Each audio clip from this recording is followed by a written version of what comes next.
Good morning students. Competition गुरु coaching centre में आपका स्वागत है। मैं प्रोफेसर अमित के रेड्डी आपके साथ Punjab police constable English language syllabus discuss करने जा रहा हूं। जैसा कि आप जानते हैं कि पंजाब पुलिस कांस्टेबल की जो भर्तियां हैं वो निकल चुकी हैं और स्टूडेंट्स ने और एस्पायरेंट्स ने अप्लाई करना भी शुरू कर दिया है।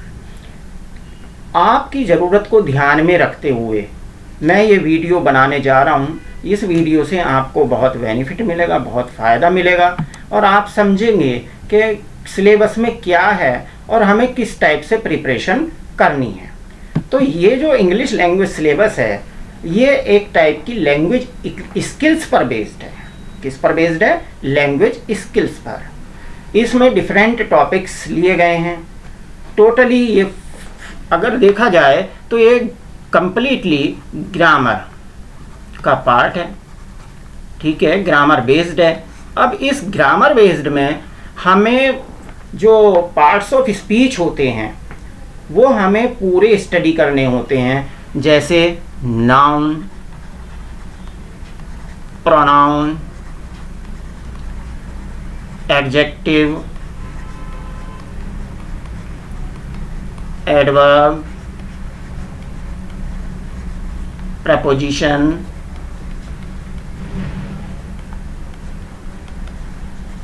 एक्सेट्रा। तो ये सारे टॉपिक्स हमें इनकी नॉलेज होनी चाहिए, इनके बारे में हमें पता होना चाहिए। तो उसी के बेस पर हम क्वेश्चंस और क्वेश्चन पेपर को सॉल्व कर सकते हैं। तो अगर मैं सबसे पहले बात करता हूँ तो यहाँ पर रीडिंग कॉम्प्रिहेंशन का टॉपिक दिया हुआ है। देखिए, रीडिंग कॉम्प्रिहेंशन क्या होती है कि आपको एक पैराग्राफ दिया जाएगा, उस पैराग्राफ को आपको रीड करना है और चूंकि क्वेश्चन पेपर का जो पैटर्न है वो MCQ है, ओके, मल्टीपल चॉइस क्वेश्चन। तो अब यहाँ पर आपको रीडिंग कॉम्प्रिहेंशन के पैराग्राफ के नीचे चाहे वो 4 क्वेश्चंस दिए हों या 5 क्वेश्चंस दिए हों, उनके ऑप्शंस भी A B C D या 1 2 3 करके दिए होंगे। तो यहाँ पर रीडिंग कॉम्प्रिहेंशन का मतलब है कि सबसे पहले हमें क्या पता होना चाहिए कि एक्चुअल में वो पैराग्राफ जो दिया गया है उसका मीनिंग क्या है। उसके मीनिंग को समझने के लिए हमें उसकी डीप स्टडी करनी होगी। जब हम डीप स्टडी करेंगे तो हम समझ जाएंगे कि मतलब ये पैराग्राफ क्या एक्सप्रेस करने जा रहा है, किसके बारे में बात कर रहा है। उसके बाद क्या है कि आप जब रीडिंग करें तो जो की पॉइंट्स हैं, मीन्स कहते हैं मेन पॉइंट्स, मेन वर्ड्स, की वर्ड्स, जिन पर बेस्ड है वो पैराग्राफ, उनको आप क्या कर लें, अंडरलाइन कर लें। ये क्या है, आपकी हेल्प करेगा किसमें, क्वेश्चंस के आंसर देने में। अब देखिए, अगर आप डायरेक्टली किस पर चले जाते हैं, क्वेश्चन पर चले जाते हैं और पैराग्राफ पढ़ते नहीं हैं तो आप पूरे पैराग्राफ में उस क्वेश्चन के आंसर को ढूंढते फिरेंगे। लेकिन अगर आपने पैराग्राफ को कॉम्प्रीहेंड कर लिया, पूरा समझ लिया, कॉम्प्रीहेंड का मीन्स होता है कि पूरा समझ लेना, तो फिर आपको ज़रूरत नहीं होती कि वापस पैराग्राफ की ओर देखें, फिर आप इजीली सभी क्वेश्चंस का आंसर्स देते चले जाएंगे। ठीक है, नेक्स्ट है पंजाबी टू इंग्लिश ट्रांसलेशंस। अब जैसे कि हम जानते हैं कि पंजाब गवर्नमेंट ने पंजाबी की ट्रांसलेशन दी है इंग्लिश में, कि हमें एक पैराग्राफ दिया होगा या यूँ समझो कि सेंटेंसेस दिए होंगे या कोई स्टोरी दी हुई होगी, उस स्टोरी को हमें ट्रांसलेट करना है पंजाबी लैंग्वेज से मतलब इंग्लिश लैंग्वेज में। तो उसको ट्रांसलेट करने के लिए सबसे बड़ी चीज़, सारे पार्ट्स ऑफ स्पीच के साथ साथ हमें किसकी नॉलेज होनी चाहिए, टेंसेस की। हमें टेंसेस की नॉलेज होनी चाहिए। Is that clear?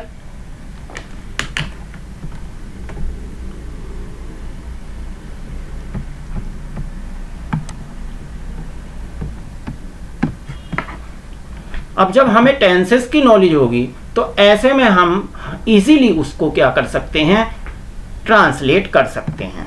अब जैसे मैं डिस्कस करूंगा आपके साथ कि कितने टाइप के टेंसेज होते हैं, उनको कैसे यूज़ करते हैं, ये सारा चीज़ मैं आपको नेक्स्ट वीडियो में डिस्कस करूँगा। तो यहाँ पर ये जो न्यू टॉपिक है ये है पंजाबी लैंग्वेज को इंग्लिश लैंग्वेज में ट्रांसलेशन का। अब चाहे वो स्टोरी दे या वो सेंटेंसेस दे, वो पेपर सेटर पर डिपेंड करता है कि वो किस टाइप से पेपर देना चाहता है। फिर उसके बाद है बेटा सेंटेंस रीअरेंजमेंट एंड करेक्शन। देखिए इनको हम क्या कहते हैं, पैराजम्बल्स। इनको हम क्या कहते हैं, पैराजम्बल्स। इनमें जो सेंटेंस हैं वो एक्सटोर्टेड होते हैं, मतलब एक्सटोर्टेड का मीन्स इनमें जो सेंटेंस होते हैं वो मतलब एक प्रॉपर सीरीज में नहीं होते, प्रॉपर सीरीज में नहीं होते। अब ये क्या होते हैं, सपोज उसने सेंटेंस दे दिया PQRS, तो अब हमें क्या करना है, इन PQRS को अरेंज करना है उस सीरीज में कि एक कंप्लीट पैराग्राफ बन सके या एक कंप्लीट सेंटेंस बन सके। और दूसरा क्या है कि सेंटेंस में एरर दी होंगी, हमें उनको करेक्ट करके लिखना है, हमें उनको करेक्ट करके लिखना है। नेक्स्ट आता है एरर स्पॉटिंग। एरर स्पॉटिंग के लिए देखिए किसी भी टाइप की एरर होती है, तो एरर स्पॉटिंग में क्या होता है कि एक सेंटेंस दिया होता है, उस सेंटेंस के 5 पार्ट्स होते हैं और उन पार्ट्स को हम क्या कहते हैं, ABCDE। ई जो पार्ट होता है ये होता है नो एरर। अगर आपके सेंटेंस में कोई एरर नहीं है तो आप कहाँ किसके साथ जाएंगे, ई के साथ जाएंगे।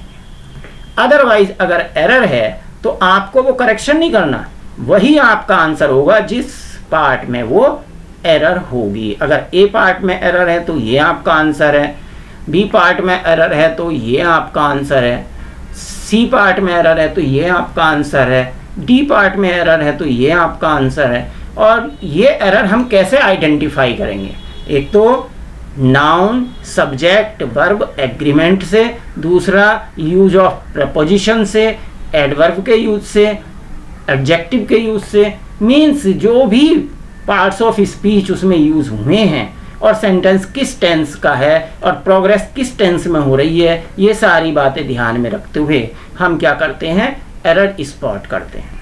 और जब एरर स्पॉट करते हैं तो वही क्या होता है, हमारा आंसर होता है। नेक्स्ट आता है फिल इन द ब्लैंक्स। अब इस फिल इन द ब्लैंक्स में सबसे ज़्यादा अगर वो पूछेगा तो प्रेपोजिशन एंड एडवर्ब।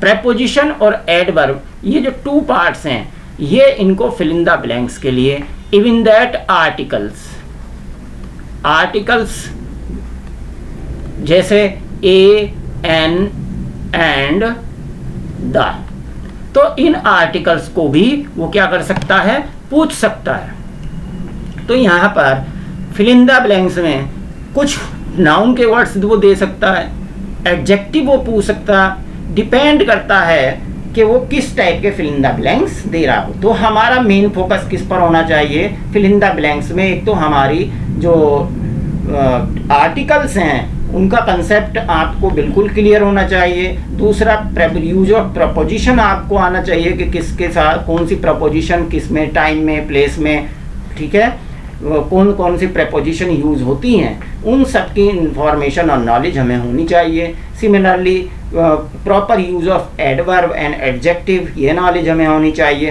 तो इससे हमें बहुत हेल्प मिलेगी फिल इन द ब्लैंक्स पर। अब नेक्स्ट आता है स्पेलिंग करेक्शन।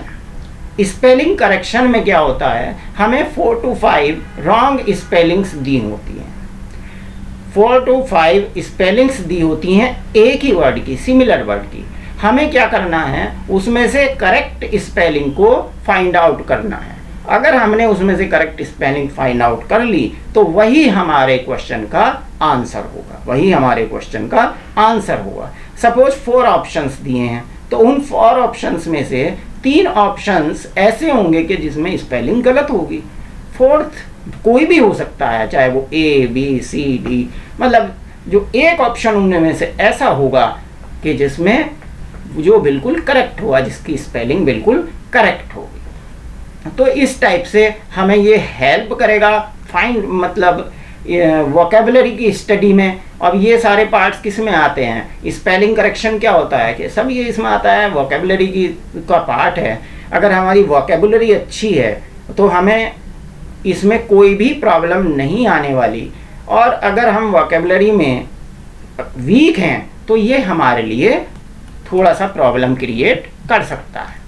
नेक्स्ट अगर बात करते हैं वोकेबलरी की, तो वोकेबलरी में वो आपसे केवल क्या पूछेगा, synonym, antonym, one word substitution. क्या पूछेगा, synonym, antonym and one word substitution. देखिए सिनोनिम कहते हैं कि वे शब्द जिनका हिंदी में इसका मीनिंग होता है सेम मीनिंग वाले, ठीक है ना, वर्ड्स विद सेम मीनिंग, उन्हें हम क्या कहते हैं, सिनोनिम्स कहते हैं। Antonym words with opposite meaning, वो वर्ड्स जिनका मीनिंग अपोजिट होता है उन्हें हम एंटोनिम कहते हैं। एंड वन वर्ड सब्स्टिट्यूशन, जैसे फॉर एग्जाम्पल आपने क्या कहा, एक सेकेंड, अगर आप देखते हो एक एग्जाम्पल देता हूं मैं, ठीक है, ये एग्जाम्पल है कि सिनोनिम का, कि जैसे आपने लिया पुअर, पुअर का सिनोनिम क्या होगा, मतलब उससे हु है, मतलब person who do not have money, penniless, ठीक है, आपने कहा पेनीलेस, ओके। अब पुअर का एंटोनिम क्या होगा, पुअर का एंटोनिम क्या होगा, मीन्स ऑपोजिट वर्ड, तो पुअर का ऑपोजिट वर्ड हो गया रिच, ठीक है। ऐसे ही वन वर्ड सब्स्टिट्यूशन में आएगा। वन वर्ड सब्स्टिट्यूशन में वो क्या पूछता है, who do not believe in God, जैसे उसने कहा who do not believe in God,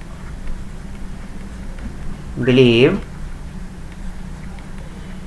in God, जो भगवान में विश्वास नहीं रखता, तो उसे हम क्या कहते हैं, आथीस्ट,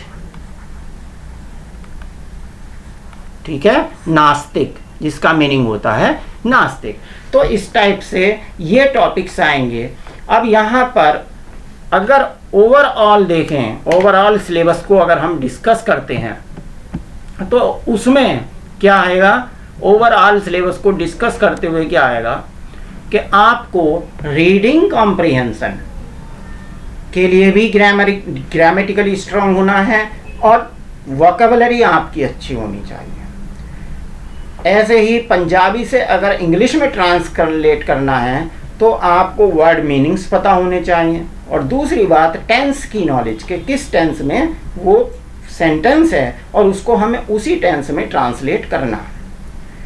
तीसरा है रीअरेंजमेंट ऑफ सेंटेंसेस, इसको हम डिस्कस करेंगे अपने नेक्स्ट वीडियो में।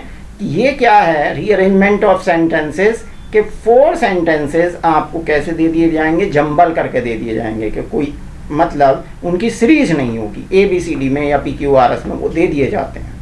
हमें क्या करना है, उसको सीरीज में लाना है ताकि वो एक कंप्लीट मीनिंग एक्सप्रेस कर सके। अब ऐसे में क्या हमें ये देखना है कि कौन सा सेंटेंस नाउन से शुरू हो रहा है, ठीक है, या नाउन को, मेन टॉपिक, मेन आइडिया को रिप्रेजेंट कर रहा है, हमारा वो ही फर्स्ट सेंटेंस होगा। और कौन सा सेंटेंस कंक्लूडिंग है वो हमारा, और बाकी जो बीच के पार्ट हैं वो हमें अरेंज करने होते हैं। अगर स्पेलिंग करेक्शन की बात करें तो ये भी किसका पार्ट है, वोकेबलरी का पार्ट है, इसके लिए वोकेबलरी अच्छी होनी चाहिए। तीसरे अगर हम बात करते हैं किसकी,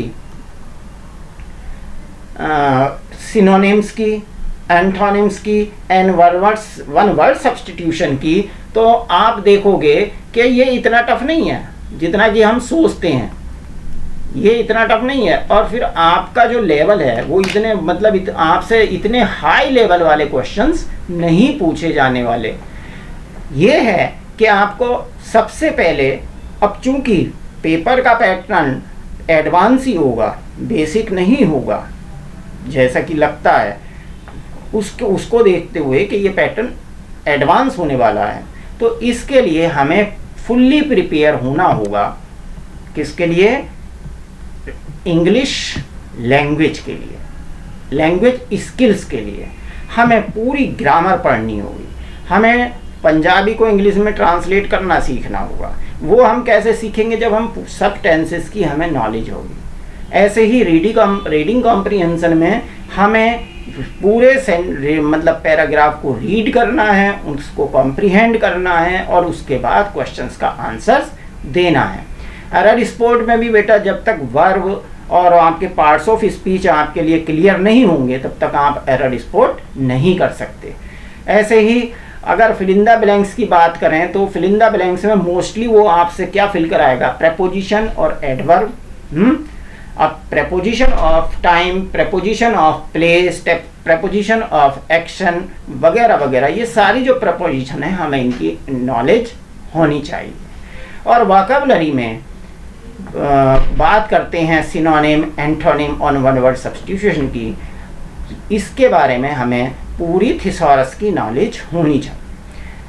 हाँ, ये जरूर है कि आपका जो लेवल ऑफ ऑब्स्ट्रक्शन होगा, मीन्स कहते हैं ना कि कितना टफ होगा, वो ज़्यादा टफ नहीं होने वाला। बस आपको केवल क्या करना है?